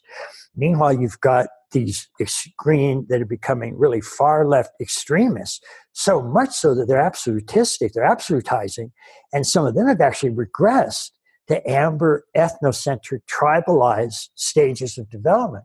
A lot of social commentators that don't really understand developmental models, nonetheless, they've kind of intuited that that's what's happening, and they actually refer to these people as the regressive left. Yes. And that's what's happening. They're actually regressing to these absolutistic, ethnocentric stages of development where they've got the one and only correct way to see things. And if you disagree with them, you are automatically an immoral person. You are racist, or you are sexist, or you are misogynistic, or you're bigoted, or something, but you're not worth a conversation. You're not worth a discussion with. You're simply categorically wrong. So you have these people at intellectual dark web that are coming from second tier. And because they don't embrace that extreme left, green, so-called diversity, they are accused of being alt-right. Yeah. And so every single one of the members of the intellectual dark web who's ever actually stated their political position, even though they go from traditional strong right views like Ben Shapiro to strong leftist views like the Weinstein brothers, every one of those, including Jordan Peterson, Douglas Murray, Dave Rubin, every one of them have defined themselves as, quote, I'm a classic liberal. Yes. I mean, Douglas Murray, gay British guy, gay British intellectual. The Weinstein brothers, one of them say they wanted to vote for Bernie Sanders. There's a right across the board. They're basically liberal people who, and as you listen to them, you can't imagine them sort of as an old school racist or, like a classic KKK or Nazis. I mean, you might agree with them, disagree with them, but that is not the right characterization of these people.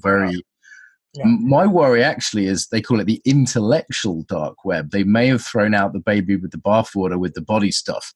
Very few of them I'm hearing interested in the body, because that seems to be a very green concern.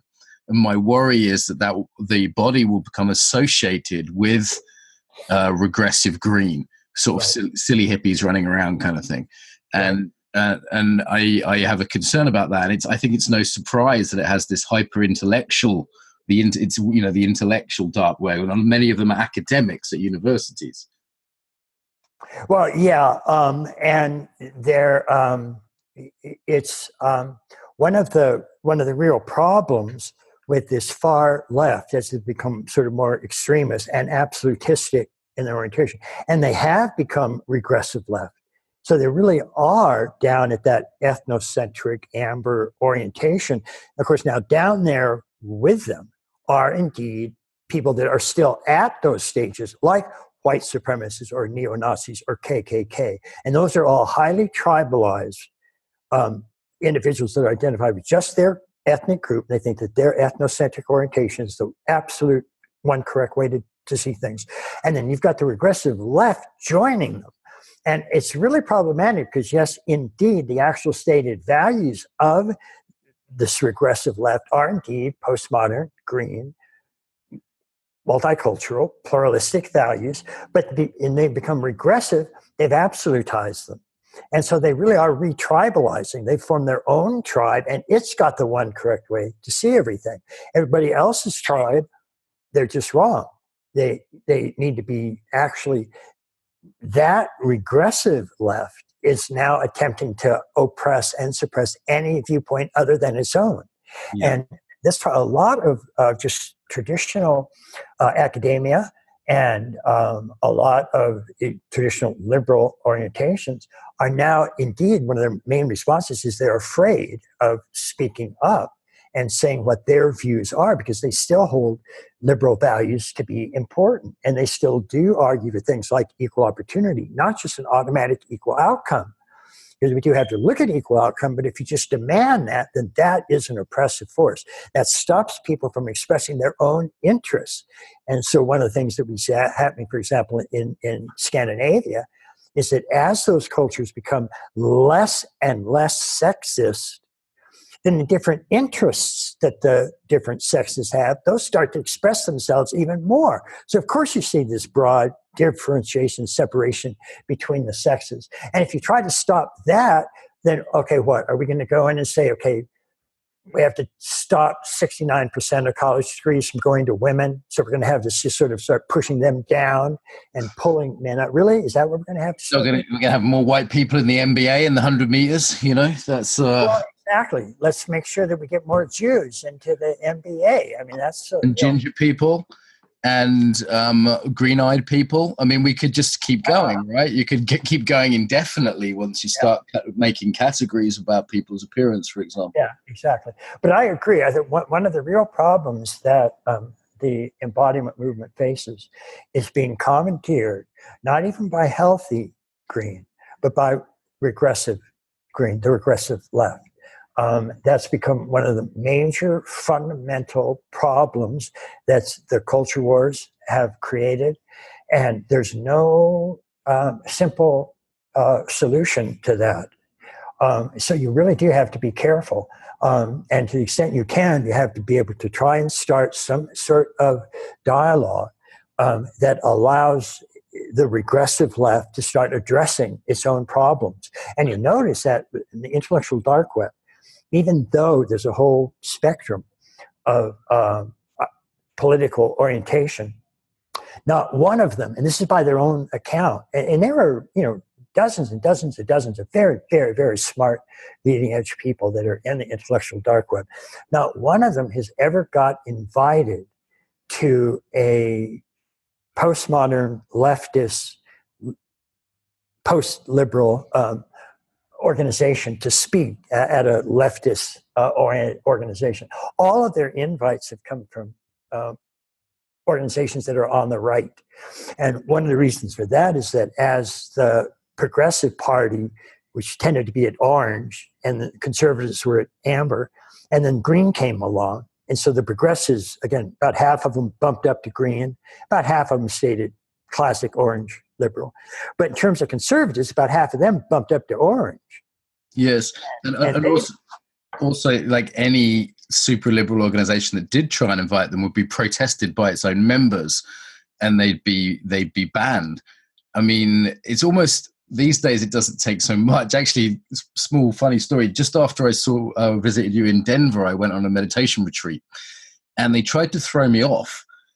And but it was a silent retreat, and the guy shouting at me saying I had aggressive energy, and they'd had complaints about my aggressive energy. Like literally, my body language had been enough to set off 6 people to write notes of complaint, and one of the top meditation guys there was trying to throw me off the retreat. And I said, well, this is ridiculous. I haven't actually done anything wrong. And I refused to leave. I said, move my mat into the corner, and I'll try and, put my tail between my legs a bit more. But just the fact that I sort of swaggered in there in a kind of masculine way was enough to trigger people. So it doesn't even take words these days, was my conclusion. Well, that's part of the problem. And that's why it actually has become regressive. Because the whole intent, remember, of this green, pluralistic, all-inclusive stance was just that everybody gets included, regardless of race, color, sex, or creed. But as it became extremist, what they started to do is saying, okay, well, why aren't more people included? Why is there still oppression? And so because people aren't agreeing with my point of view. And so they get more extremist about that, more absolutistic, and then more dug in, and they just regress right back down into absolutistic stages themselves. That's where they felt comfortable with it.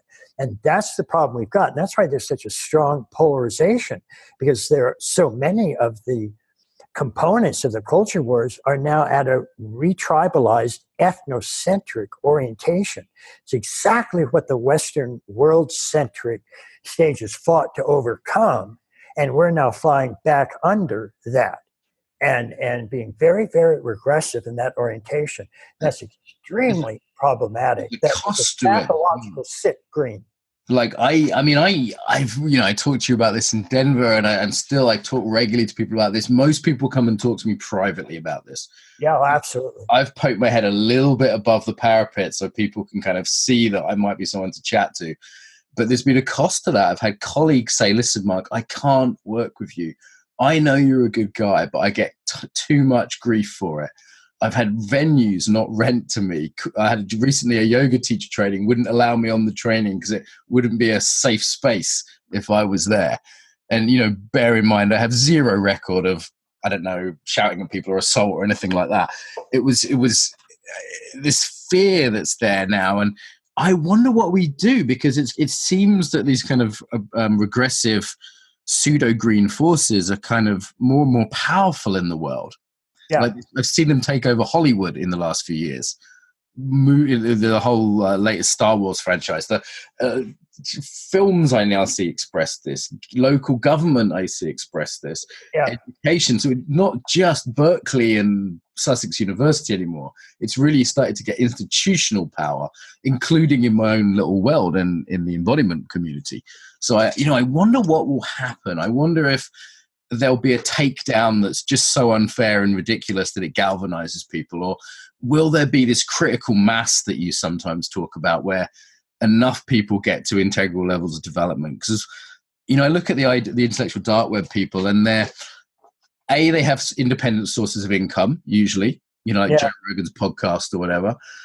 They even if Peterson has a job at the university, if he's fired, it doesn't really matter. He's going to live through Patreon. B, they tend to be sort of very robust, low neuroticism, low agreeableness kind of people who are very robust people. And I think, God, if I'm fairly robust, I'm renowned for that. And I still find this pretty tricky, career threatening. Is the next conference going to have real problems? The last conference had some, maybe the next one, in a year and a half will have even bigger problems. And I go, is that worth it? Maybe I should just keep my mouth shut. Well, that's essentially the problem that every intelligent, sensitive person in academia, in the media, and in entertainment, that's what they're being faced with. And it's a real problem. And I don't see anything on the horizon that is a counter force to that, with one exception, and we just don't know when this will actually happen.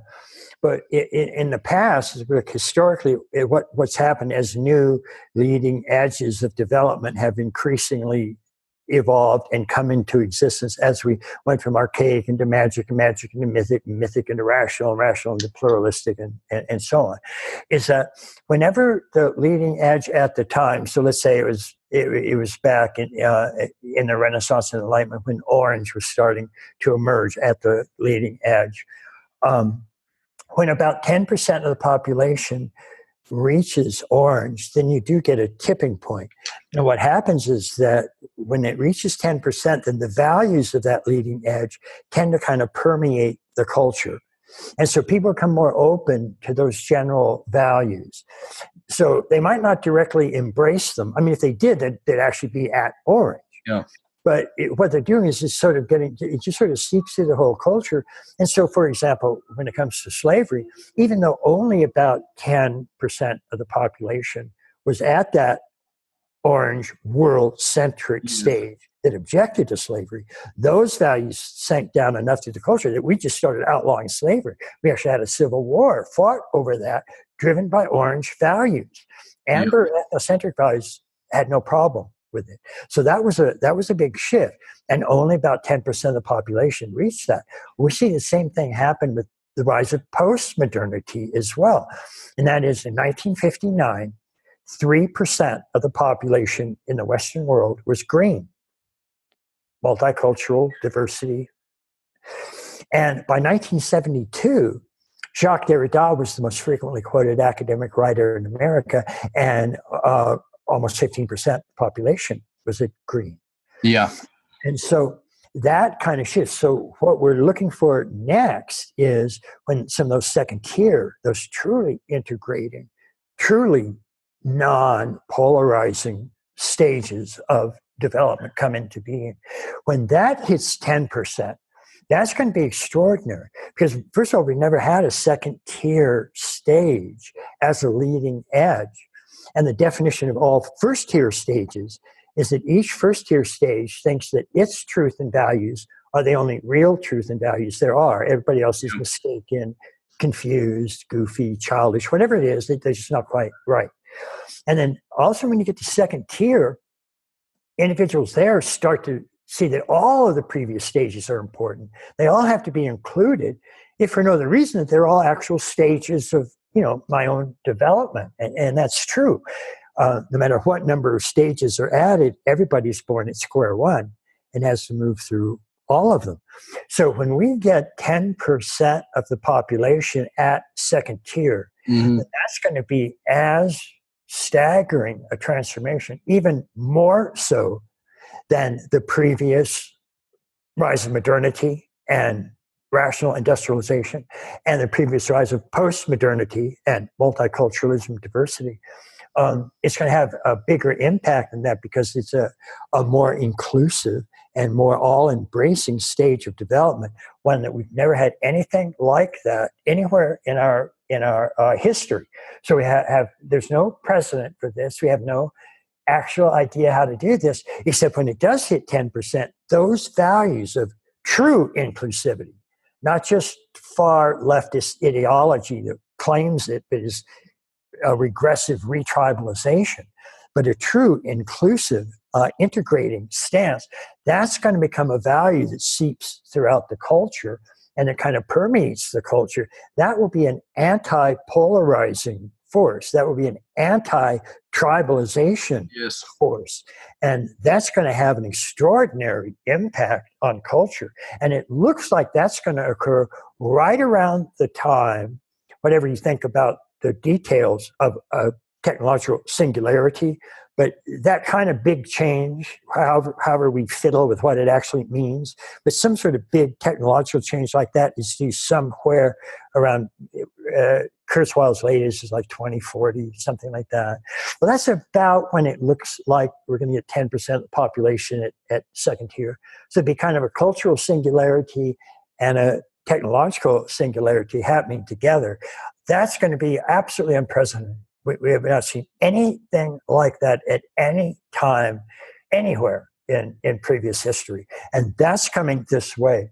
So for the people that already have some of their awareness in those second tier stages, the advice is simply hang on. And in the meantime, the thing that you're most going to have to confront is the broken green elements of whatever you're doing. This broken green is now the leading edge, not healthy green, broken green. That's the cultural leading edge right now. And that is a disaster, an absolute disaster. Yeah, I was at a dinner table with about 6 or 7 people last weekend, and we're having lots of sort of fun, integral humor was going on, and pretty much everyone at that table was integral stage. Development was clear. There was a lot of great ideas. There was a lot of humor. There was people of different ethnicities and religions, but, a flow there. And then one person who was sort of new to the group who I'd invited made a comment and it was clear that this person was sort of in a politically correct kind of narrative, and everyone's hearts kind of sunk because we realized we'd be censoring ourselves for the next 2 hours when we realized that there was one person who's new to the group that wasn't there, wasn't quite there yet. And, there was compassion there too. Like, hey, this person's coming from a good intention. But I do see green shoots, green shoots, maybe not the right phrase. I do see the optimist in me sees integral, say, yoga or integral martial arts having an appeal, I think, for 2 reasons. One, it looks smarter than green. And the second reason is it looks kinder now. Yeah. People go, let's say Miles Kesler's aikido, or a kind of yoga that incorporates the traditional with the modern, with the sensitive sort of postmodern. People look at it and they go, oh, that looks clever. And even if they're not quite there at that stage of development, they're drawn to it. It's attractive. And particularly if green's just getting mean and shouty and unpleasant. Anyone who's not doing that, it's like, they're the people I want to hang out with. Let's have dinner, So that kind of gives me hope, that piece.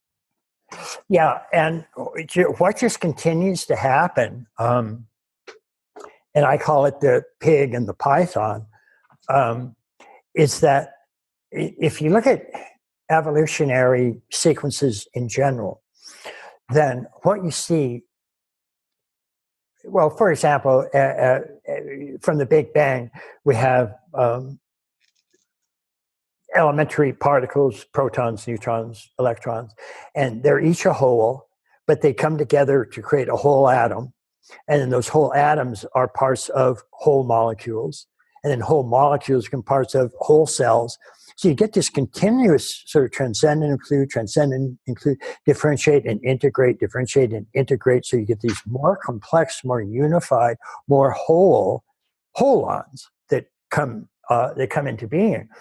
And so each individual holon gets bigger because it's actually including the previous holon. So atoms are bigger than protons, and molecules are bigger than atoms because molecules actually contain atoms. And cells are bigger than molecules because cells actually contain molecules, and organisms are bigger than cells, and so on up the tree.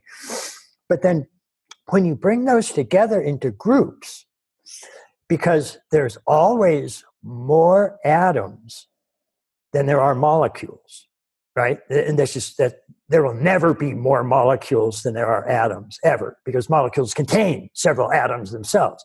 So there'll always be fewer molecules than there are atoms. There will always be more atoms than there are molecules. And therefore, when you bring atoms together into social holons, they'll be larger than if you bring molecules together, because there are fewer molecules. So when they get together, they're going to be smaller. So atoms make things like galaxies very big. When large molecules come together, not living cells, just molecules, they form planets. Planets are smaller than galaxies. Then when molecules come together on a planet and they form a living cell, then there are fewer cells than there are molecules. So when cells come together, they'll form things like ecosystems. And ecosystems are always smaller than the actual material planet itself. And then when those cells come together into complex organisms, those organisms are bigger than cells, but the organisms themselves, when you draw those together, like wolves into a wolf pack, those families of animals will always be smaller than the actual ecosystem itself is. So what you're always seeing is this kind of greater depth, less span, greater depth, less span. Now what happens when humans showed up is that their bodies already contain examples of all the previous holons that had already evolved. So a human body already contained protons and neutrons, it contained atoms, it contained molecules, it contained cells coming together into tissues and organs and so on. All of that was present with the first human beings. But we kept evolving, and our interiors that showed up particularly as we went through, for example, archaic to magic to mythic to rational to pluralistic. And so what's happening with those is that even though we still see greater depth, less span, greater depth, less span, what's happening is that once a particular stage of development is reached in a human being, then that becomes part of our overall inheritance. And whether we try to locate that in genes or whether we simply locate it in a cultural background, doesn't matter. The point is, data continues to show that even though when humans first emerged, we were at an archaic stage. And then over several 100,000 years, we developed magic stages. And then over 10,000 years, mythic stages. And then finally, it's rational stages. And then starting in the 60s, pluralistic, relativistic stages. Once you're at a particular stage, like green today, then everybody born into that culture starts at the bottom. They have to go through all of those stages. But because those stages are present, the more people can continue to move through those stages. Even though the number of actual hold-ons at those stages are getting smaller, people can still tend to go through it. And that's what I call the pig and the python. So what we've seen is that the bulk of humanity was at magic at one point, and then the center of gravity shifted up to mythic. People were still born down here, but a large number of them made them up to... It's getting a bit easier to get up there. I see people doing it younger. Now you were a bit of a freak doing it at your age, but I just slipped as a young man at 25. I just slipped a bit of Wilbur the other day under the table, and I was thinking, wow, he's going great at 25, and he's been on Vipassana retreats, because it's not just the cultural field, but he's also got so much available to him on the internet.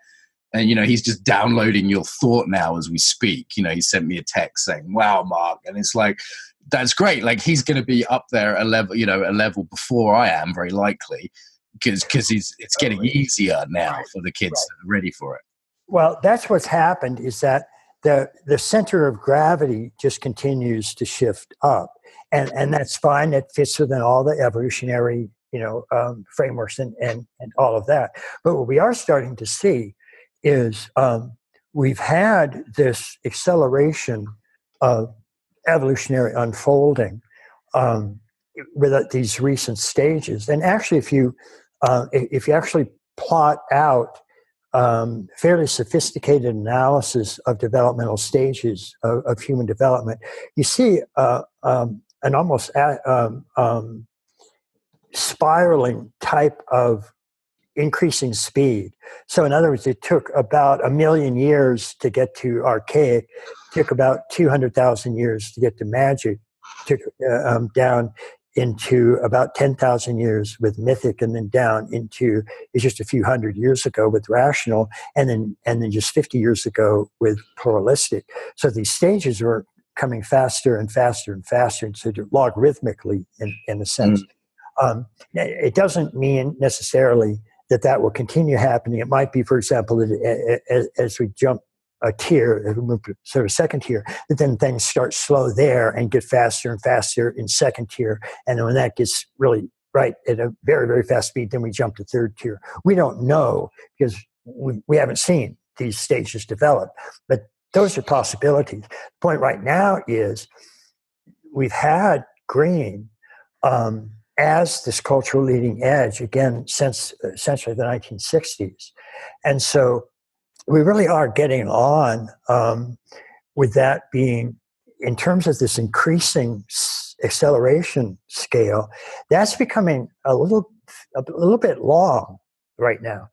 And so what we are starting to see is people that are coming, younger generations, are at least getting their cognitive capacities open to some of these broader and more inclusive orientations at increasingly younger ages.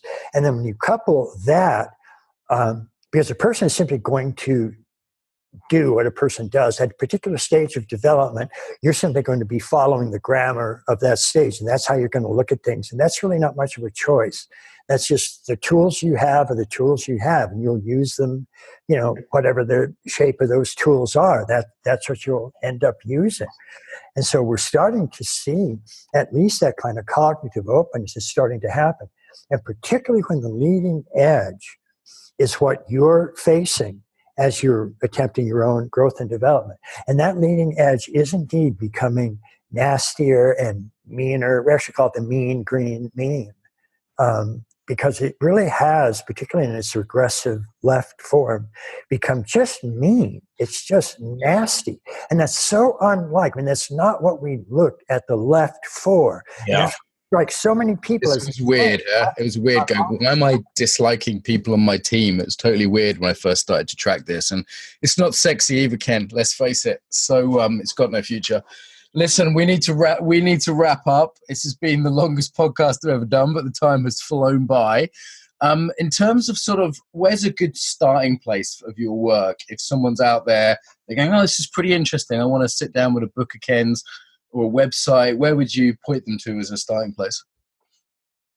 Well, as for websites, people can try integrallife.com. Mm-hmm. And we've got a lot of stuff on that, including a lot of stuff by me, and I also do a weekly dialogue on that website. And then there's any number of books people can use. A Brief History of Everything is still very popular. Recent books include things like Integral Meditation that walks through stages of growing up and states of waking up and ways to completely show up. And so people can look at those. And then they can just sort of pick up strands of my work and also see hundreds of other theorists that have been influenced by these ideas and are adding to them or taking them in their own directions. And so they can start to sort of run down all of those influences as they wish. Well, Ken, thank you so much. I felt like this had the heart, had the head, it had it all. So, yeah, we did it. Cheers, man. I really appreciate you coming on today. Absolutely, buddy. Some ways to get more, to give back, and to get more involved now. So the biggest request I have would be to share the podcast with your friends, people that you think would really enjoy it. Email it to them, put it on your social media, tell them about it, old school. Really appreciate that. Equally, if you want to support us financially, you can go to Patreon. That's patreon.com/Embodiment Podcast and give us $1 an episode. And I'd say they're well worth $1. So that's less than £1 if you're in UK-ish.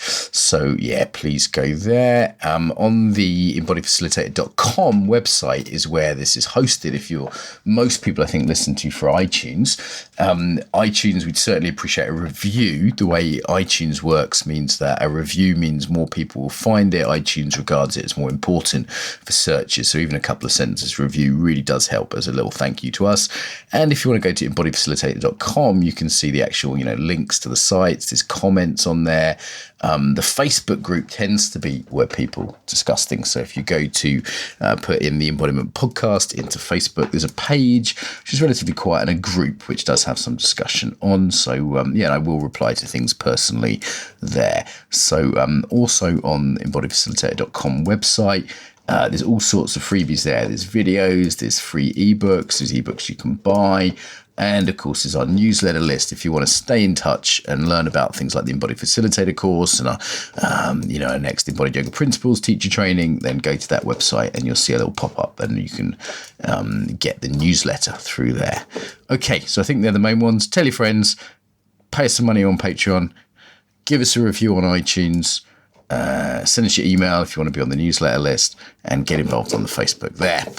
Bit long. Pick whatever you like that works for you. Till next time, welcome home to the body.